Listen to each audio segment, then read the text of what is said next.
Should be like the little camera with the plus. There we go.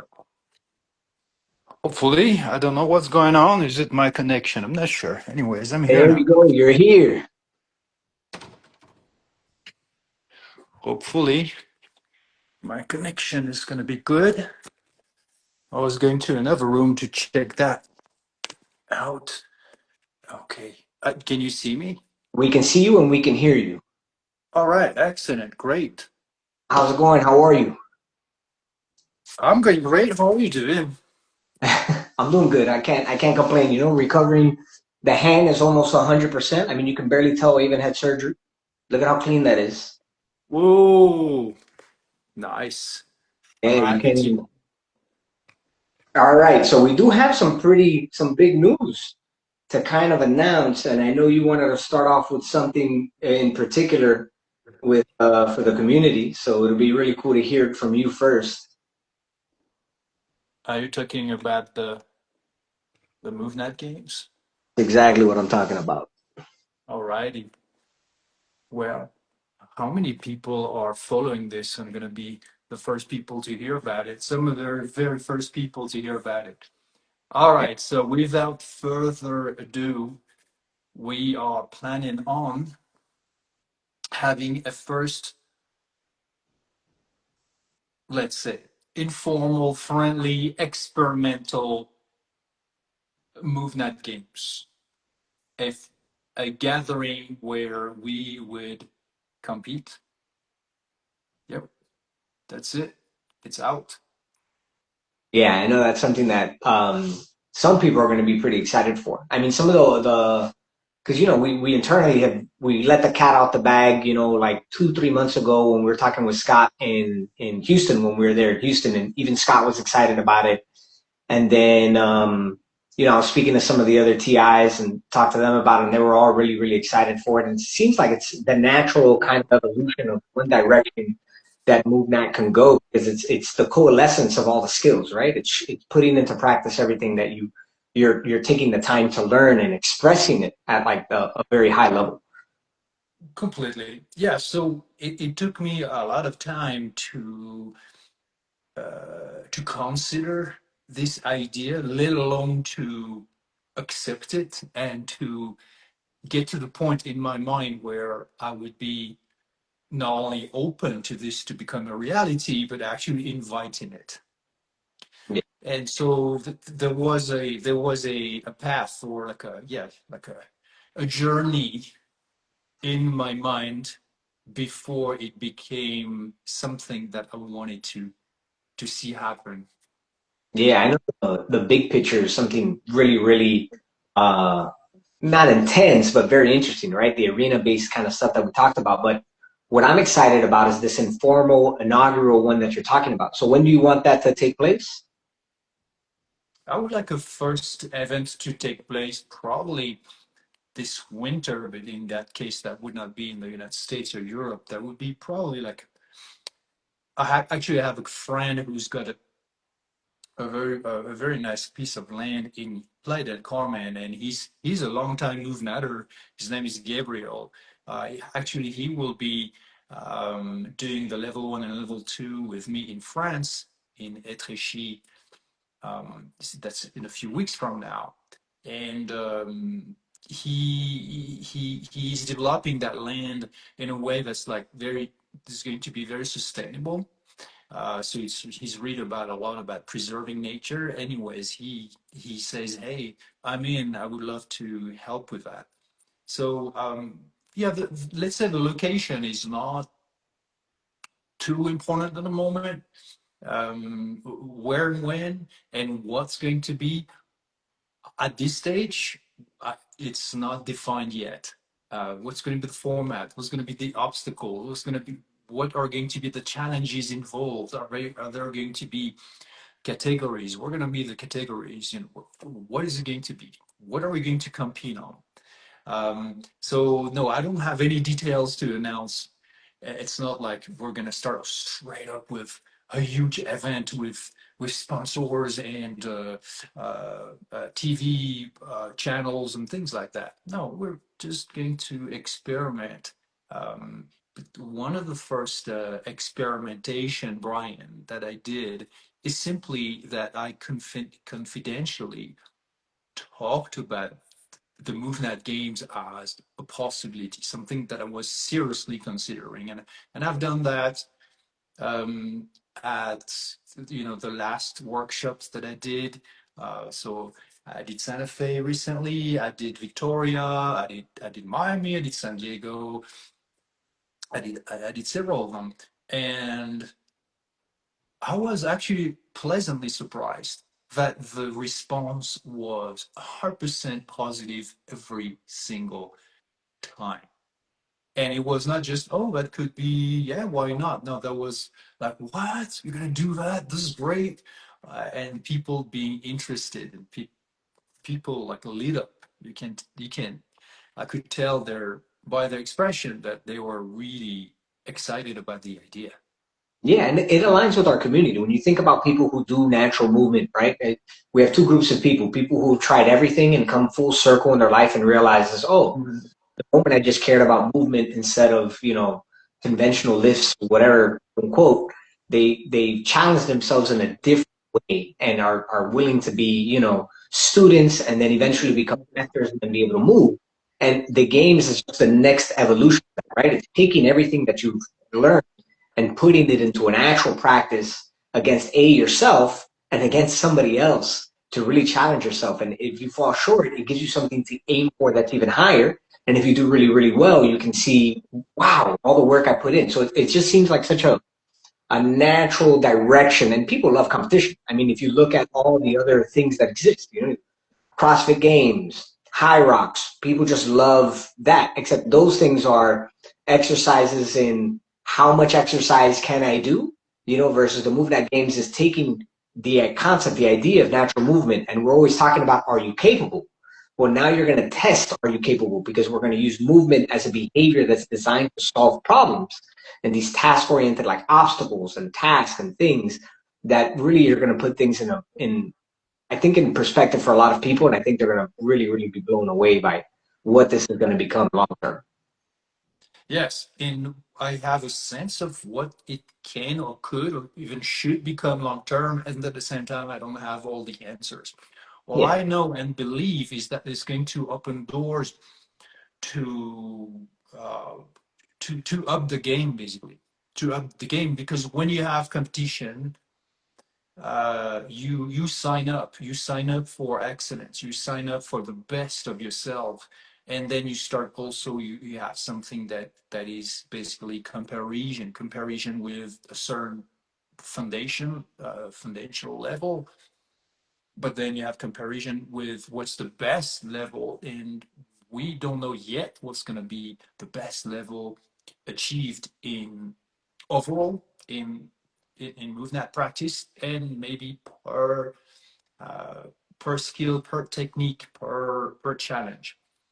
But I probably want to discuss the rational or the reasoning why I believe it's a positive and it's a relevant evolution of MovNat, and maybe starting with why it is that the idea of a competition was not even in the picture for it's been 16, almost 17 years now, but was actually completely dismissed. And why would all of a sudden the idea of a competition become something that's like, yeah, great, let's do it? Like, why such a change? And the reason is originally I really had at heart to make sure that MovNat would be available to everyone. It was really always my mindset and my heart as an educator to make sure that the people who need it the most would not feel intimidated, um, pushed aside by looking at people who would be able to do like jump, big jumps and run barefoot and do all these things. Um, and thinking to themselves, there's no way I can ever do this. So it's not a practice for me. And it's in that mindset was very important because that's also because of that mindset that I started to offer the possibility of progressions of extremely easy and safe exercises. Let's talk about, for instance, balancing on a single leg, then balancing on a 2x4. Why a 2x4? Well, because it's completely safe, completely unintimidating, completely accessible to all, so that anyone, and especially the people who are not especially skilled with their body or in shape, could find satisfaction, could start making progress, could start practicing MovNat without just looking at the video like the workout the world forgot of some guy who's just like going through the woods and jumping from rock to rock and going barefoot. And who would think to themselves, wow, I can do that, or I think I can train this? Very few people. So this is why straight from the beginning of MovNat we started to train people indoors, not necessarily take them right away in nature, where, well, in nature is completely uncontrolled environments. It's possible to train in these environments, but seriously, for people who just get started, it's challenging and it's intimidating. However, training indoors, training with 2x4s, training with sandbags, training with simple elements was accessible and therefore was necessary and valuable. This is how we have been able, myself and the whole team, all the diverse training instructors we've had along the years until now, to make MovNat accessible to a large number of people, including the people who, again, those who needed the most, the people who are the most out of shape, the least competent with their body, or the least confident in their body. Okay, so that's why I didn't want competition. I didn't want an aspect of, okay, we're tough, we're strong, we do competition that would turn off the people who I believe needed that real world physical capability, physical education, basically. Yeah. All right. And last thing I want to say about that is that my mentor, the mentor I've never met, George Hebert himself, always had a negative view of competition. But there are reasons for that. And the reason he stood against competition is back in the days. We're talking about the early 20th century, is when we society witnesses that surge of sports, of highly specialized sports. So what he said, which was completely legit, very, very, very true, he said sports and competitive sports pushes people to become specialist. Why? Because obviously, if you specialize in one activity, you can excel. Then you make it a competition. Then he talked about strength, but he talked about not just muscular strength. He talked about being strong in the full sense of the term, which basically means to be physically capable in a vast spectrum of movement abilities, of situations, of environments. Whereas the specialist can be seen as, whoa, super strong, strong lifters, strong runners, strong swimmers, strong climbers, strong tennis player, or something like that. But that's a strength that is very specific. And that means that those specialists are not good at the rest. And not only that, he would say not only people specialize because of competition, but then they specialize within the specialization. So let's take running. Uh, you have runners, and then but what runner are you talking about? Sprinter, long distance, trail running, ultra trail, Yeah. marathon, semi-marathon. Which one? So, but here's the thing, and then Brian, I don't want to monopolize the whole conversation, but here's the thing. This was my realization at some point. I was like, okay, yes, but at the same time, when we don't have competition, then what are the benchmarks and what an element is missing, which is the motivation? Because yes, it's possible to motivate yourself, but when there's a competition, I was a competitor myself. I've competed in diverse sports, including triathlon, Olympic weightlifting, jiu-jitsu, karate, judo, whatever amateur level, but still I know intimately what competition is, and most importantly, what's the competitive mindset and the mindset of pushing oneself because you signed up for some kind of event. Anyways, the realization was this: we're not going to compete on specialties. We're going to compete on the full spectrum I'll take of the whole natural movement, basically, or pretty much, maybe not all of it, or necessarily every single technique that exists, or every single skill in every single competition, but definitely this is not going to push MovNat to become specialized and to reduce its scope. But it's actually going to be the one competition where people test their capabilities on a whole spectrum of physical capabilities instead of just one or two or Yeah. three.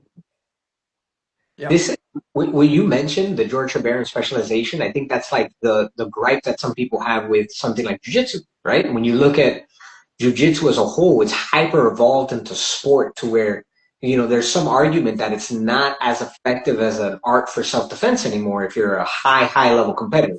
Although I don't agree with it in entirety, it's true. You watch a high level jujitsu match and immediately both guys drop to their butt and then they're fighting with feet. At the highest level, you could look at Mikey Musumeci, he's just a leg locker. He's gonna tangle to your legs and stay there, and he can do that because he's not getting punched in the face, right? And Yeah.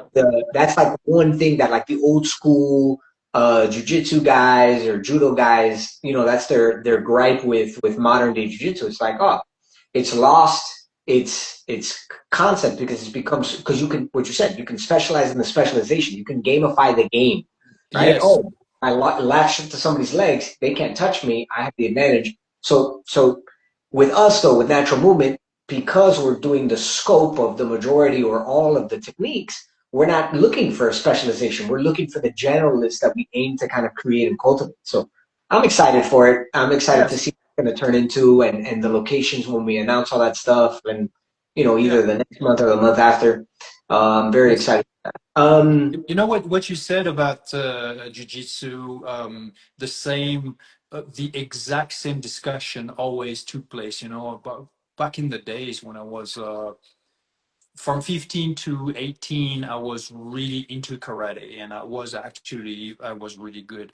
And I was competing at national level, and it was my life. It was my identity. I trained every single day, typically twice, three times a day. I was really into it.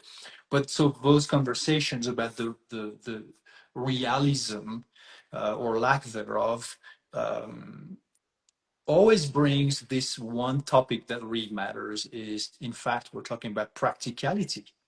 We're talking about how practical is the sport, how practical is it, and has such sport. We could talk about judo, we could talk about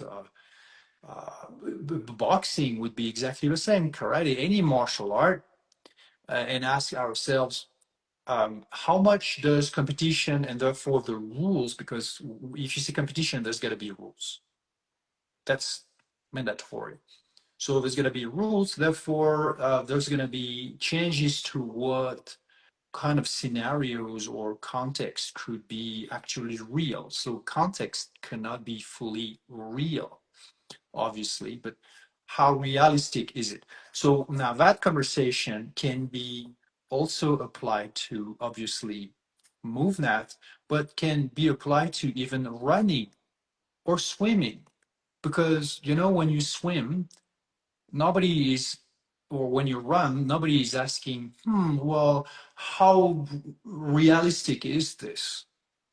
When you talk about swimming, nobody is saying, hey, yeah, but that's cool, but it's a swimming pool. You don't have currents, you don't have waves, you don't have wind, you don't have changes of temperature, you don't have depth and whatnot. Therefore, it's not realistic. It's not the real swimming that I do, open swimming in the ocean, for instance. Okay. And running could be the same. You could say, hey, you're running a marathon. That's really cool and you're really fast, but look at your shoes with the carbon plates in them, and that makes you bounce and go faster. What about the concrete? So flat and predictable. This is not like running barefoot in nature at all. It's not realistic. And we could say the same about even about parkour. Like, yeah, okay, you're doing amazing jumps or things like that, but those are walls in an urban environment. It's artificial.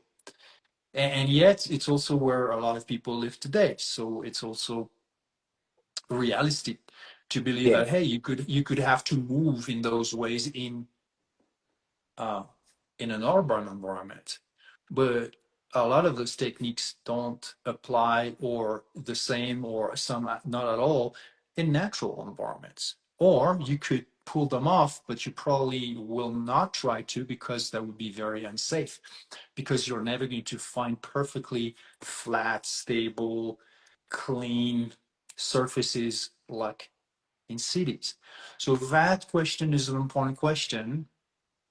And obviously, if we compete with MovNat techniques, we are going to want that to be both realistic, but also it's not just going to be in wild nature. Everybody's barefoot. It's all wild and it's whatever nature offers. No, we're going to have to bring in one space a variety of environmental variables, and to imagine a variety of reasonably realistic scenarios and say, hey, you would be in that situation in that environment, and you need to be able to do that, and that, and that, and that, while keeping things safe yeah, also.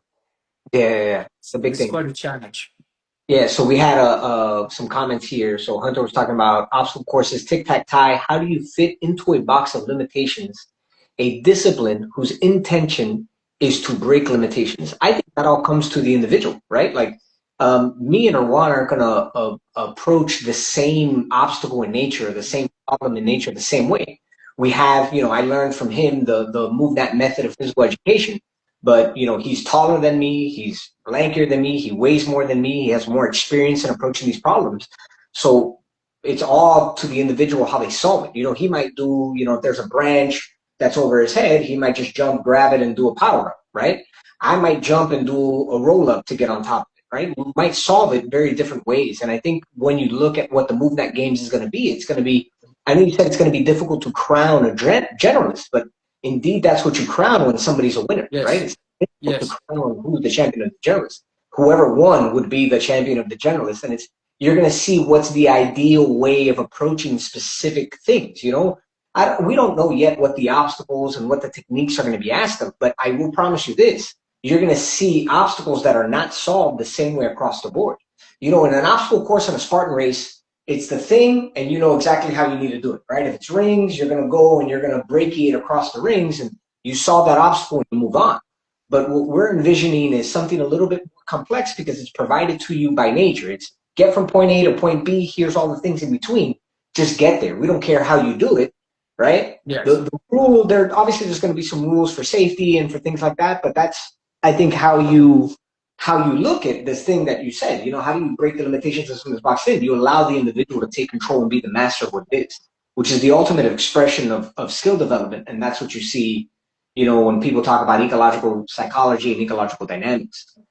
But Well, I think this question is a very good question. How do you fit into a box of limitations, a discipline whose intention is to break limitations? You allowed I to have break. a, it's a great question. I have a great answer, I believe, also for that great question. And actually, it's something that I always mention when I teach certification. And I talk about adaptability. There's a point that's typically at level two, and I take people in more diverse environments. For instance, an environment more typically natural where you have different uh, obstacles, jumping options. So you want to jump, and you have different gaps. Some are smaller, some are wider. And I tell people, how do you jump from this one to this one? How do you jump from this one to this one? How do you jump from this one to this one? And the answer is not one technique that then adapts distance, even though it's sometimes possible. But typically it's like, okay, you see that one, I just try it out. That one, I just step out. That one, I'm going to do a leg swing jump. That one, I'm going to do a broad jump. That one, I'm going to do a split jump. Why? Well, because in that case, I save energy. In that case, I have more precision. In that case, I have whatever. Okay, so we're talking here about adaptability.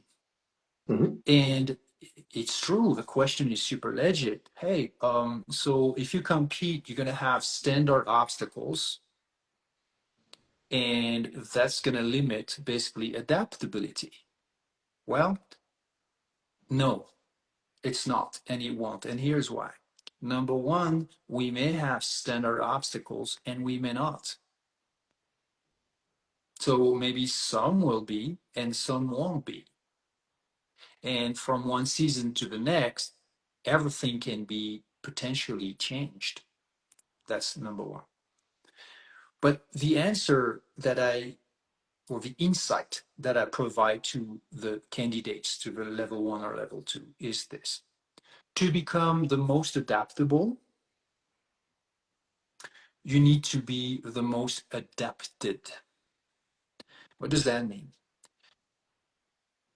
If there is a certain type of obstacle, a certain type of variable in the environment, I'm going to train it maybe one specific way, then a second way, then maybe a third way if those options are available.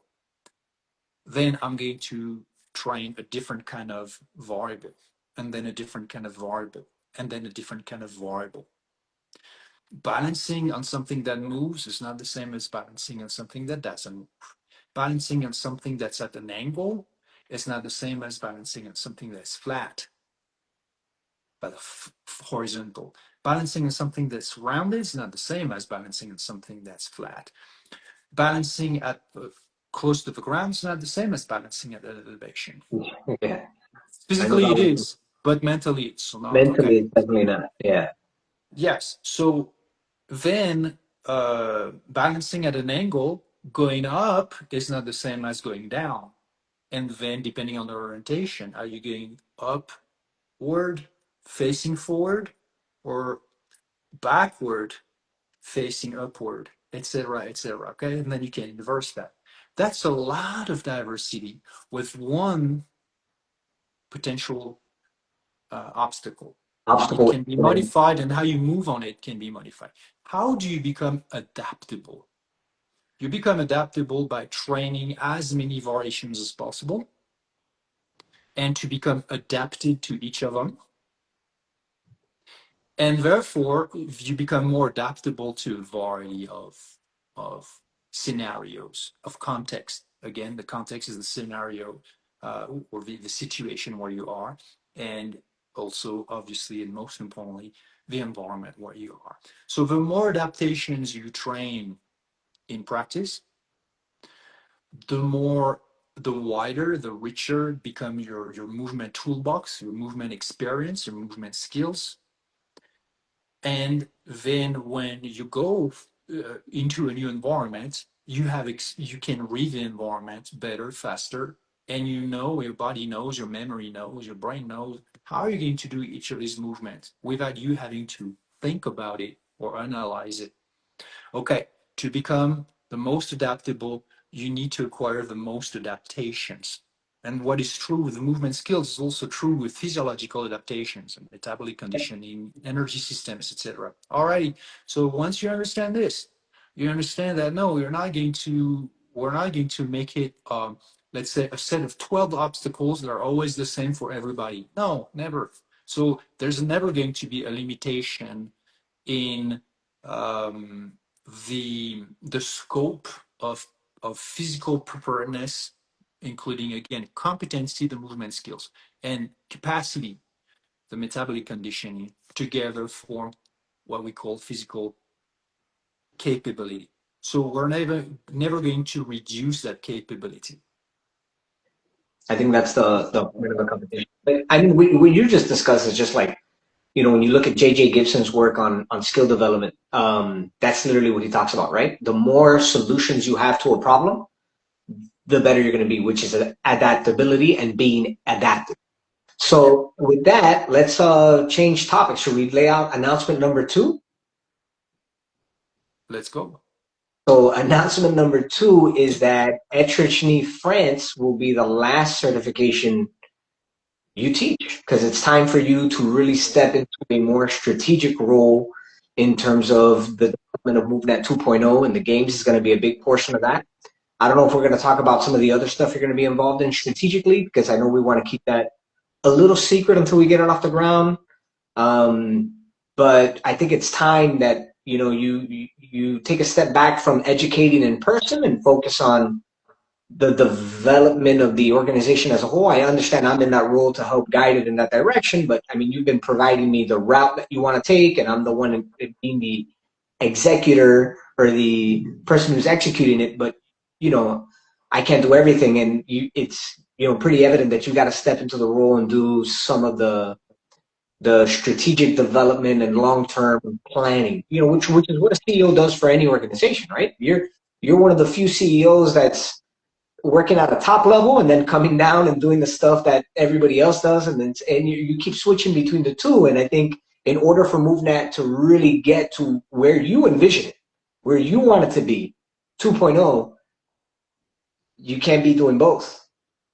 Yeah, it's definitely it's I know it challenging, hurts. but also it's also a necessity. Even though it's really hard for me to say, hey, Etrechi, France, I'm teaching a level one, a level two, and a level three consecutively, which has never been done.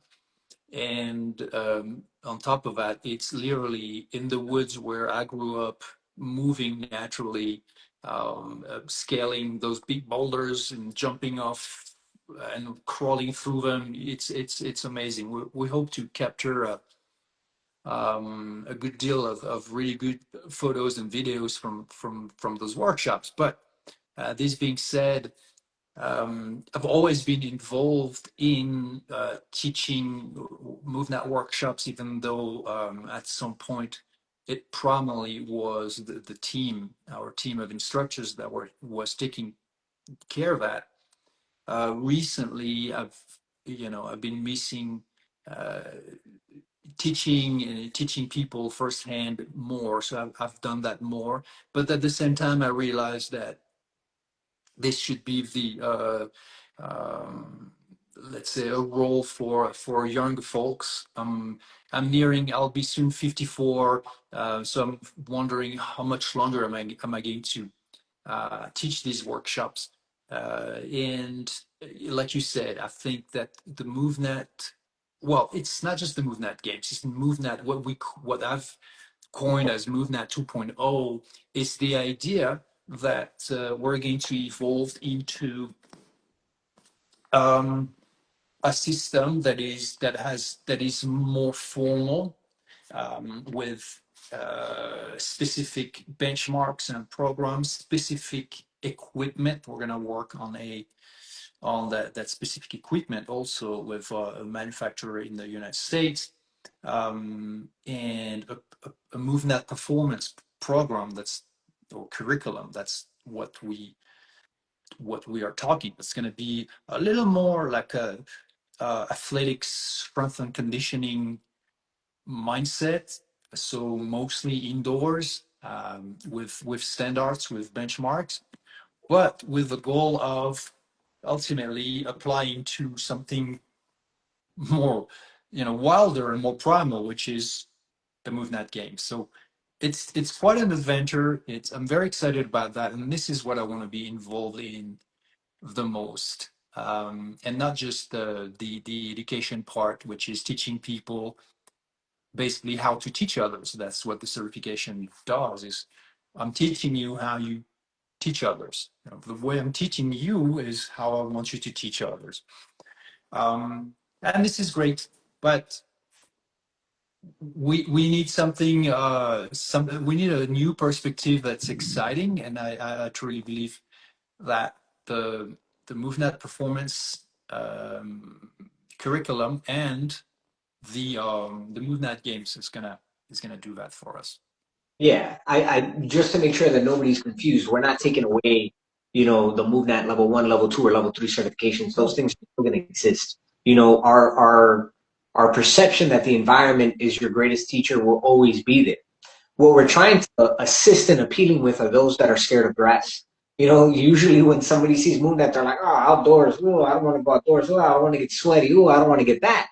And it's like, okay, so let's give you an opportunity to do it indoors too, and yes. so do it, at a very, very high level. So it's like you're gonna have the level that's for indoor people who are just trying to explore movement and get more into natural movement, but they feel really uncomfortable outdoors. I'm hoping, long term that just that exposure of the natural movement indoors will give them a little bit more curiosity of nature and give them an opportunity to be like, what, I want to try this stuff outside, and that be like the bridge. And then the Yeah. next level is, what we talked about, benchmarks and performance stuff, which reminding of benchmarks, we do have that strength challenge that has been active for like the last 3 months. This is the last month for prizes. So I think tomorrow is your last day to submit the MovNat Strength Challenge. I'll make sure we repost it on our Instagram today and tomorrow. So if anybody wants to enter in, you can do your loaded carries, your strength get ups, and do that, because that's one way we're going to be collecting data is through these challenges that you can win a certification, you can win apparel, or you can win an e-course. So I think that's a cool way to start getting those numbers and crunching them and creating like the data points for our community. Yes, exactly. I think you mentioned something important, which is the image and the application. It is true that that image of let's say barefoot training in the woods is both attractive and also for some people it's like straight up it's like a no. Okay, no, Yeah. I'm not going barefoot, I'm not going in nature. Give me my sports like environment where I have gear and equipment that looks like Olympic weightlifting, kettlebells, tracks, agility ladders, you name it. So we want to reach also these people. We don't want to just reach the people who are into nature, who want to be outside, who want to feel liberated and free and play and all that. That's great. We also want, I always tell people, MoveNet, MoveNet is not just say, oh, look at my flow, look at how like great, I can balance or hang and do things effortlessly or with minimal effort. I've always told people train hard, push. I've been doing that always, like sprinting, like toughening my feet, like it's the equivalent of, karate, like toughening their knuckles. And it's like me toughening my feet, training in the heat, training in the cold, running for 2 or 3 hours non-stop, holding my breath, lifting a stone, but also lifting an Olympic bar or a kettlebell or something, or jumping from two rocks, between two rocks, or jumping between two walls in a city, or jumping between two by fours in an indoors gym. To me, I've never been a purist that would be choosing one or the other. Why?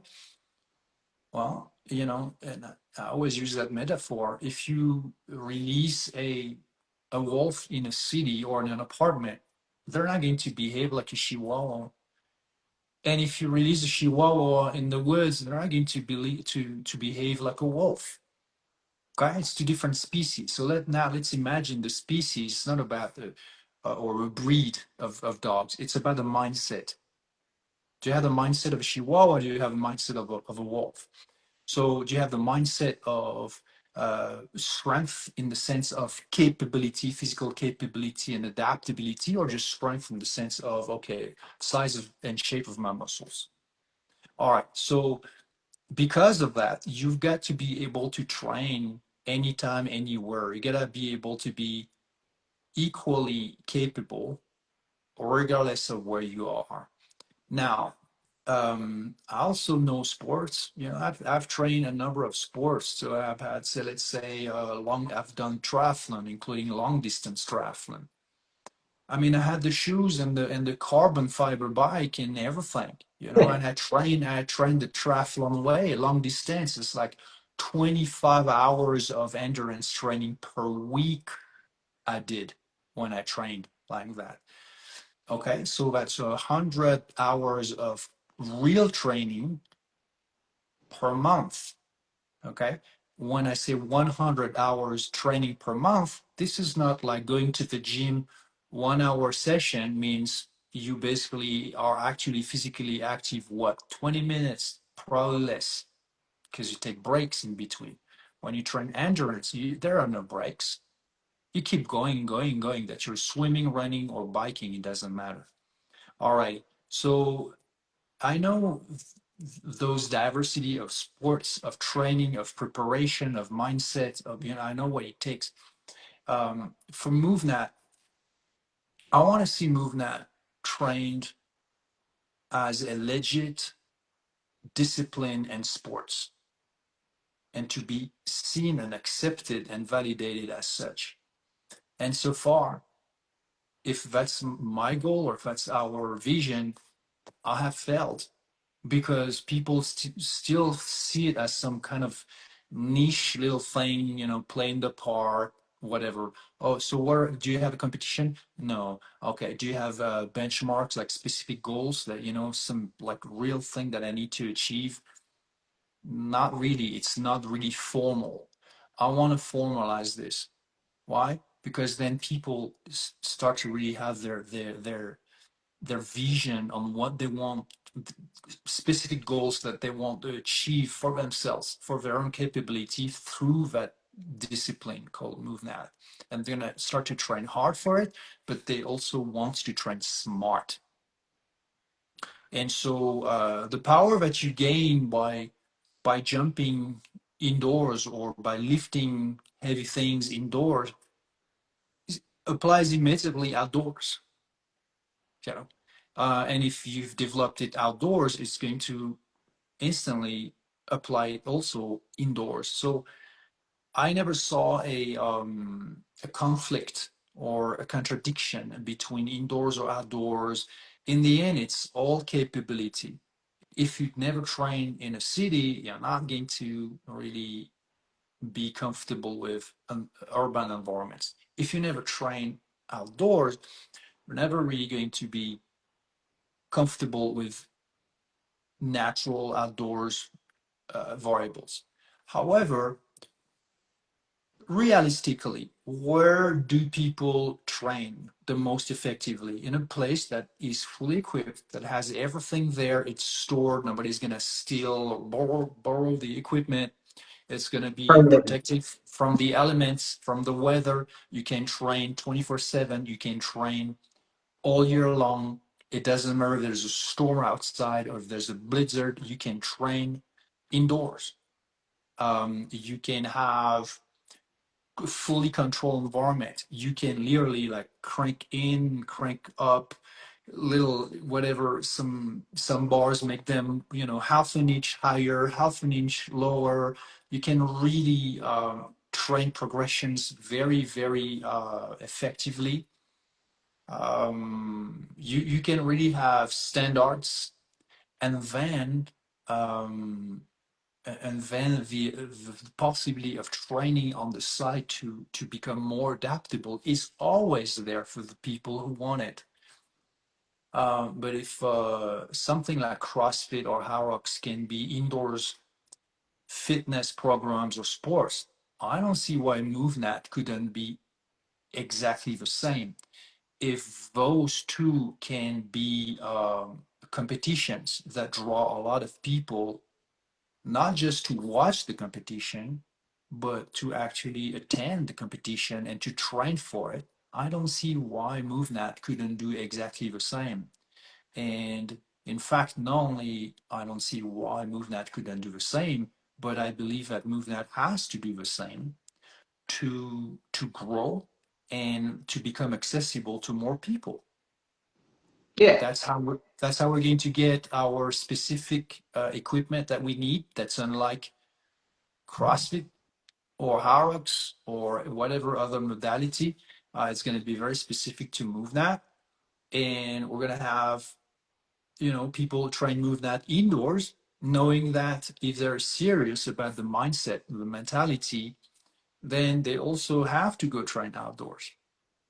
yeah. I mean, the what you were alluding to earlier, most people are most comfortable training indoors. Like I'm a perfect example of that. I've done all the way up to my level 3, and I had never trained outdoors except for when I did the certification. Even actually when I did my L1 and L2, it was in Orlando and it was stormy.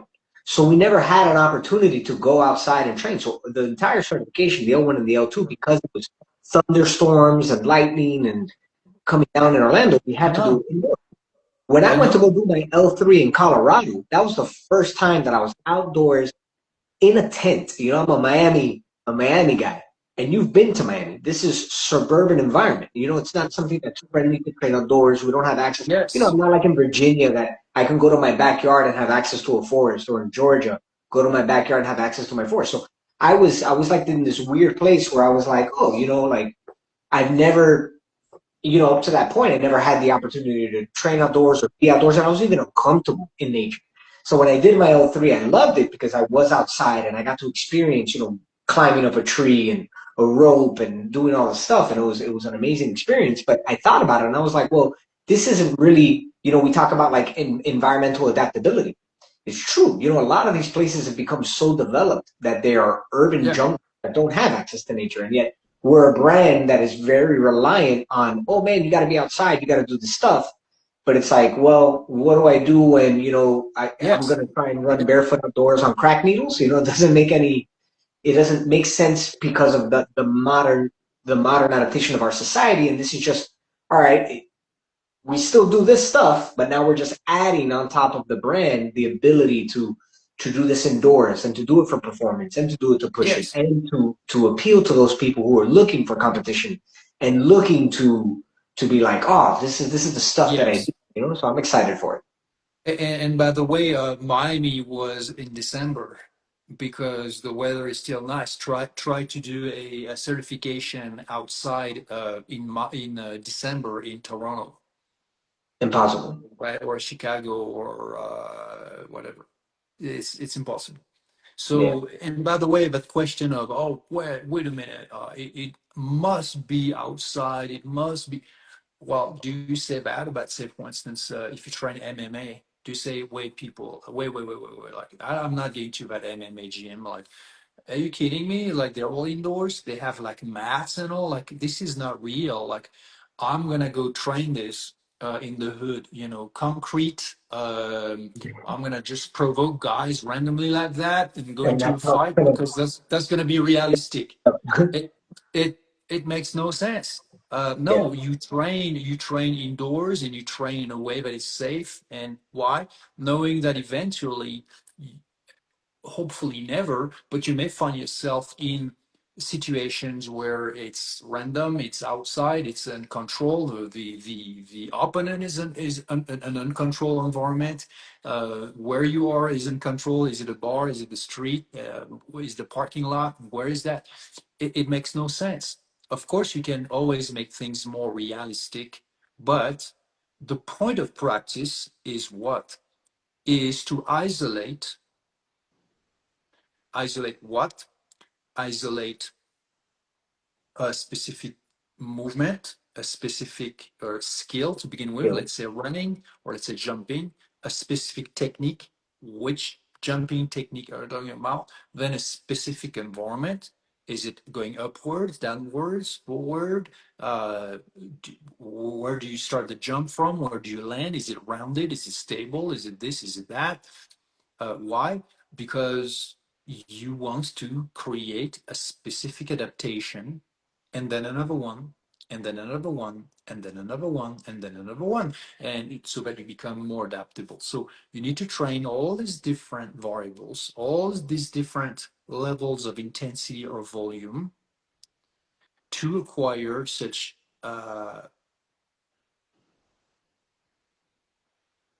adaptability. And this is best done in control environment. That these Yeah. control environments are indoors or outdoors. Let's say people try and move that at home, but is at home exactly? That's going to be in the backyard. Okay. Not in their living room, even though it's still possible, but it's going to be in the backyard if they have one. Okay. What are they going to do in the backyard? They're going to bring bars, they're gonna to do vaults and hanging. They're gonna bring some elements to balance on and all. Basically, they're creating a little gym that Yeah. doesn't have a roof. That's it. It's a gym Mhm. without walls and a roof. So when it rains, you're not training. You probably, or when it snows, you probably not training in your backyard. Yeah. Yeah. So why? But if it had walls and a ceiling and a roof, then you could. And then if you could have an equipment where the bar, once you've lashed it, yeah, but then it's maybe too high or it's too low or it's not the right angle, and you want to modify that. But to modify that, because it's all DIY, that's not easy. But in a gym, it's designed to enable that. So now you want to train different height, you want to train different distance. You want to train a different surface. You want to train all of that differently, or then you want to train a specific combination of variables like that. You can, and you can do it right away, and you can do it the next day, and then you can do it individually, and then a group of people can do it as well with more efficiency. And once you've trained that and acquired that capability and those adaptations indoors, then you can go. Yeah, go out, go in the city, go in a local park, go in the wild and see how it goes. Trying different variables, see how prepared you are, see how realistic your preparedness is. Yeah, be exploratory. The other good thing about if you're an MCT and you have an indoor facility, you have the opportunity to draw more potential clientele, right? On an entrepreneur thought process, right? Like not a lot of people in Miami are going to want to train outside because yesterday it was 7 p.m. Hot. and 91 degrees, 94 degrees. I I think we got know. up to 97 degrees. We had 3 days Wow. heat index that got up to 115, 120, and it's not dry. It's that humid, disgusting, sweaty, hot heat. So, if you're in Miami, you're telling somebody, It's oh, yeah, sticky. do mental movement training Yes. hours, 2 p.m. Yes, it's It's when not it's gonna, humid like that, it's really hard to cool off actually because the sweat does not evaporate. When it's the evaporation of the sweat that makes you cool off. When the yeah, the air weather is conditioning. humid, it doesn't. You cannot cool off. Yeah, it's So very that's why it difficult. feels so sticky. So Yeah. yes, nature is beautiful, but nature is ruthless. You cannot control nature unless you do, which means you would have to and that's something I've always said, by the way, since day one. This is not something new. I wrote a whole thing about it in the book. I said, you want to train nature? Sure, go train in nature. But okay, let's say you want to train hanging and climbing movement. Well, now you have to go 1 mile away because there's that particular branch that fits this particular technique and that particular level of difficulty that's accessible to you. It's not too low, it's not too high, it's solid enough, it's wide enough, whatever, but it's half a mile away. And then you want to do that jumping thing. Well, you have those two rocks that you like, but you don't know if you're ready for that gap because it's a little, beyond your ability. And then there's another one, but that one you've done already hundreds of times because it's too easy. But there's nothing in between. Oh, okay. Yeah. And that's only July, May, June, July, August, maybe September, because the weather is nice. Because then it becomes rainy and everything is slippery. Every step is basically a liability. Everything becomes dangerous. Or then it starts to snow and then you freeze your arse. Or then, in the winter, in the summer, it's way too hot and then you have mosquitoes and then it becomes swampy or whatever. Okay. If you want to train the full scope of real world capability. That's never going to happen in nature, in truth. You'd be lucky if you find a place that has everything you need at the level that where you're at. Right. Yeah. No, and that's for your personal training. So let's imagine if you're MCT, how do you train a group of people that have different abilities? Well, you're going to need an environment that's made for it, that's designed for it. And that's going to happen indoors. So that you have that equipment that enables progressions, the variety, the variety of environments, different bars, different angles, different thickness, different everything. Uh, then the quick changes of in intensity, in height, in distance, in weight, and all of that. Yeah. uh, you have to have a special equipment for that. Now that you have walls and a roof on around it and on top of it or not is a different story. Okay, that it is made of wood or that it is made of hemp or that it is made of metal or plastic is a different question also. That's it. So if you do, let's say, a leg swing technique, climbing technique, or a pop up, doesn't matter that you're doing it in the woods on a tree, or that you're doing it in a local playground, or that you're doing it indoors at home, or that you're doing it at a gym. It doesn't matter that the surface that you hang from and climb on is made of wood, plastic, or metal, or carbon fiber. Doesn't matter. No. Why? Because what's required from your body and your brain in terms of software and hardware, in terms of uh, uh, movement skills, technique, more control, and in terms of strength, specific physiological adaptation, has nothing to do whatsoever to where the movement is performed. Nothing. Yeah, because The, at the end the of the only day, difference, movement is solving the task. If I'm trying to do a pop up, my goal is to be at the vertical press up position. yes, It's irrelevant what I'm doing it on. It's do I have the capability and the capacity to perform the movement regardless of what the surface is. yes, yes, exactly. So, is it better if it's in nature? It's We would have to have a discussion about what better is. Is I it think is it potentially healthier? Is it potentially healthier because you're outside in the sunlight and you're maybe barefoot and grounding and it smells good and you look at the sky and the horizon and everything? Yeah, 100%. I'd rather train in that perfect environment. But is it accessible to all at any time, or any season? no. Absolutely not. Think of anyone indeed that lives in a big city like Miami. Um, no. Or think of people who live like up north and they have very harsh winters. No. Okay, so what do they do the rest of the year when what do they do in the winter? If you expect them, if you make it a demand that everything has to be natural, not just the movements, but also the environment where you train. So we need to really dissociate both. Ideally, yes, we would see society, everybody, entire families going outside, even when the weather is not super nice, and you would see families run and jump and climb and play natural movement and become and stay strong in the process. But is this realistic? No. Okay. So where do people want to train and how do they want to train? What's their expectation? They want physical training that somehow looks like a sport, feels like a challenge, potentially feels like a competition, and that has standards, benchmarks, progressions,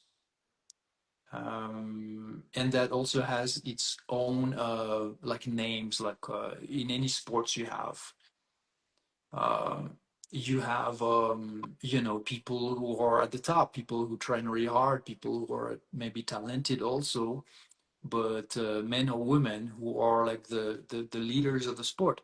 I believe we are going to learn a ton about training thanks to that to the MovNat games. Why? Because individuals or coaches will approach those events in their own way, thinking, what's going to make me run faster? What's going to make me also have better balance or transition better from that type of surface to that type of surface, etc. And they're going to come up with protocols that are going Talked to about this. blow our mind, be like, whoa, like, all the leaders are like the best move netters. They all are trained by this coach. What's his secrets? How do they train? That's different. And if that means, oh, okay, that's how, then that means that's the path. So Hmm. basically, it's what makes you more competent technically, what makes you have more capacity physiologically. We can learn, we can be open to those new ways. Why? Because what really matters in the end is the capability, is the output, is the it's what you can do, is Yeah. real world physical performance. So if somebody tells me, you know what, to train that movement, this is the way I train it to become super good at it. That's the type of conditioning I do. That's the type of technical training I do. The whole community is going to learn from that. They're going to benefit from it. I will learn from that. Yeah.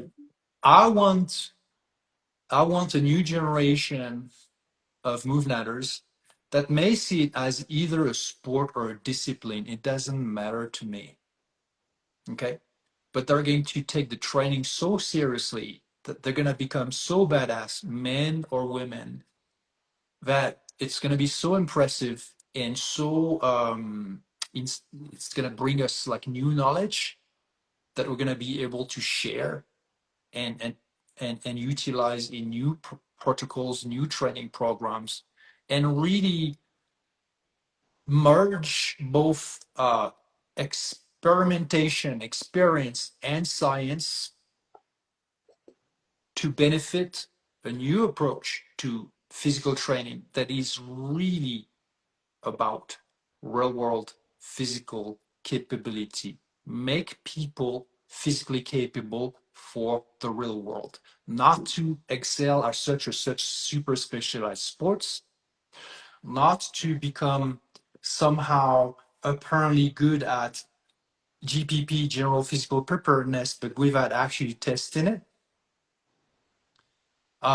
Not become good at one program that looks like it's super diverse, but in the end, you don't really have a variety of jumping or climbing situations and environments or running, etc., etc. So we are going to, I believe, really celebrate, highlight, and honor um, true human potential, true We're looking for uh, the human evolution of knowledge physical and capability. potential. Yeah. Yeah, MovNat is the physical education you wish you had received in schools, but you did not. Yeah. 100%. It's the kind of stuff you instinctively as a kid, every one of us wanted to train, wanted to do. We started to hang and swing and climb and throw things and jump and balance and crawl and do all these things. All of us, we all did it by instinct until what? Until we were repeatedly told, no, don't do it. You're gonna break something. You're gonna hurt Yeah. yourself. It's not the right time. It's not the right place. Never the right time. Never the right place. Anyways, just sit, shut up, listen, stop. Don't move. Yeah. Freeze. And we never got a chance to develop that potential, even though we had the drive to, we had the instinct to. So we are going to bring this back into society. That's always been the vision behind MovNat. We've done it, by the way. It's not like we haven't done it. We've been doing it since 2008. But we are now going for a new path that we believe has an even greater potential to take us there where we want to be. And where do we want to be? It's about reaching people, because the method, the vision, the approach, the mindset, the philosophy, the techniques, we figure that out. Can we evolve thanks to through competitions and prepping for competitions? Probably, but it's already there. So what we want is what is to make that real world physical capability accessible to people. We want to make it desirable. We want to make it something hype. We want to make it something that people want to be like, yeah, I don't just want muscles for the sake of looking a certain way. I want to be capable with my body. I want that self-confidence. I want to have that ability, and to make it, to keep it, to grow within society.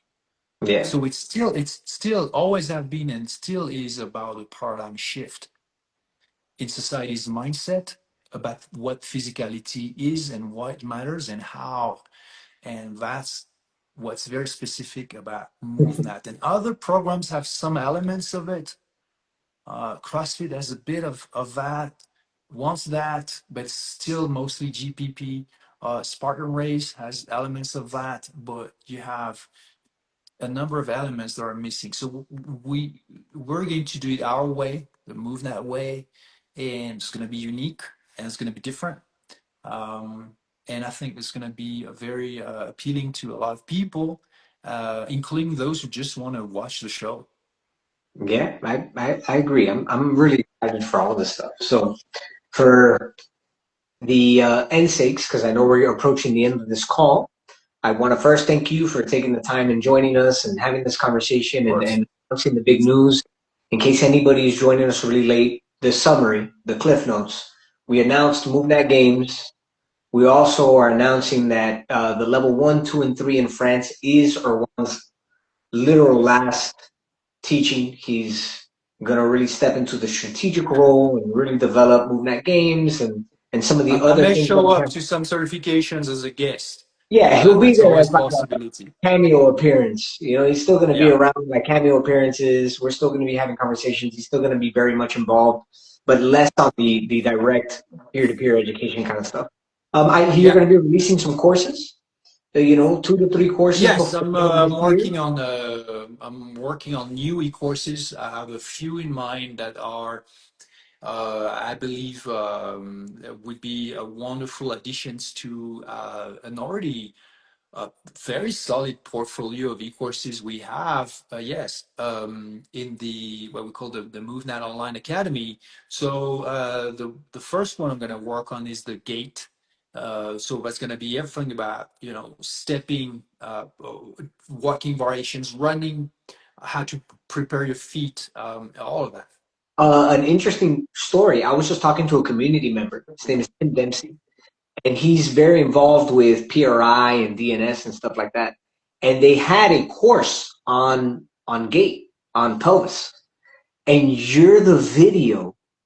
They use your video of you running as the example of perfect gait to teach the course. He was telling me, and then he reached out to them, and he was like, "Hey guys, I'm actually certified in MovNat.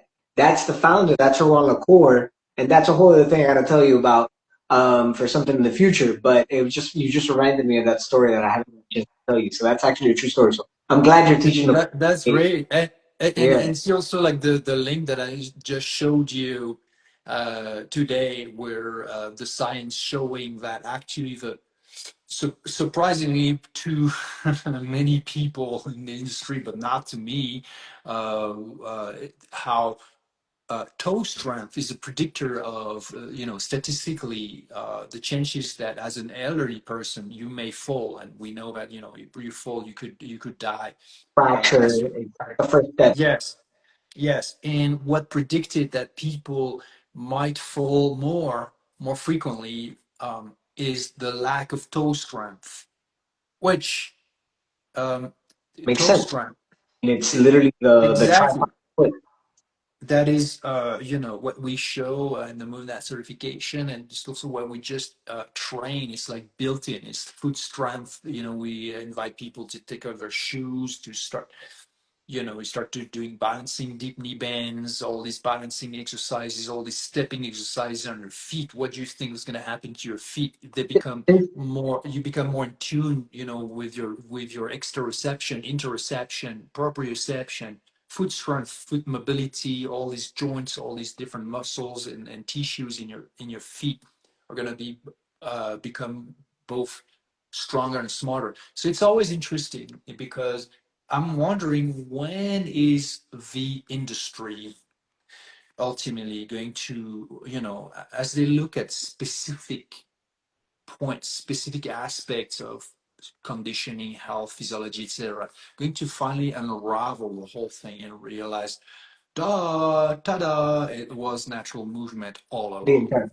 Yeah. It When? just it makes the most amount of sense. I will tell you, since I started doing MovNat, my feet have gotten pretty ridiculous. They're like hands. I have so much like mobility and strength in my toes that jokingly, if I'm training in gi, I'll use my foot to grab somebody's gi as a joke, and they always freak out. They're always like, "What the hell?" It's like another hand. It was pretty funny. But anyway, Erwan, truly thank you for having this call with the community. I'm Well, glad thank we you, were able to Brian. finally And thank get some announcements out of the way. I know we have more down the pipe, but I think this is a good dose. And I hope you have a wonderful rest of your day. Obviously, we'll be in touch because we Likewise, are and daily. thanks everybody for listening. Those who are listening to us while it is live, and those who will listen to pay attention to the conversation, to the news later once it's posted. Yeah. Nature's athlete. Natural movement is not easy for sedentary people to buy into because that's all the way it's kind of marketed or perceived to them. I'm working with a 72-year-old sedentary person who, the moment he realized that natural movement isn't necessarily outdoors, it's just literally what we do. I'm working on get ups and elbow roll ups and Yes, hand. His whole mindset has changed, and he's like, "Wow, this makes the most amount of sense." So I think it's the way we communicate it and the way we show it and demonstrate it to our audience and to our participation. If anybody wants to communicate, set up a call, have a direct conversation with me. We are working on building our community. We're going to be stepping away from Facebook. I will be announcing the official community page soon. Second, you can directly DM me, Brian B. the EP, or you can email me, brian@movnat.com, and it's Brian with an I. With that, I hope everybody has a wonderful rest of your day, and we'll be taking care. Take care, everyone. Pleasure to see you. pleasure. Bye, everybody. Be well.